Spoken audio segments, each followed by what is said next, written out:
那个抄手皮卖一斤，2斤肉要包好多皮啊？我是个川妹子，嫁在安徽6年多了。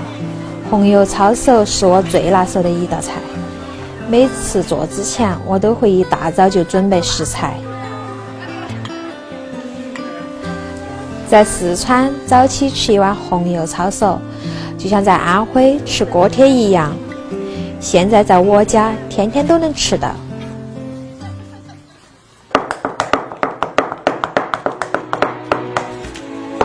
从小也没怎么学过做过家务，也不懂得怎么做，菜摆上灶台，只能拿出电话向妈妈请教，怎么调馅儿才足够鲜美，要怎么煮皮才不会破，有时候一个步骤啊会问上好几遍。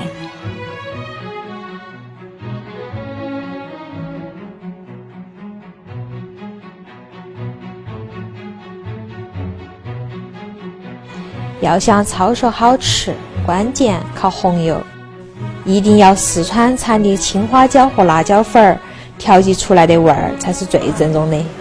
所以每次做红油抄手，我都是用的是我妈妈从老家四川寄过来的材料。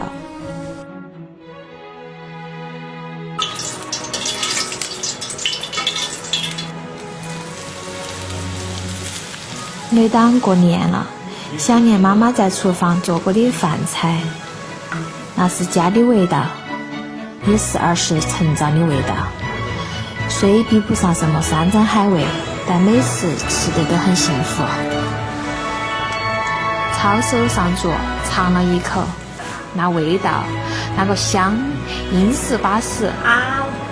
婆婆在一边说好吃，叫我下次继续包。虽比不上妈妈的手艺，但也有家乡那个味儿，也算是解馋了。我从上大学就开始吃，到现在已经有10年了，还从来没有吃腻过。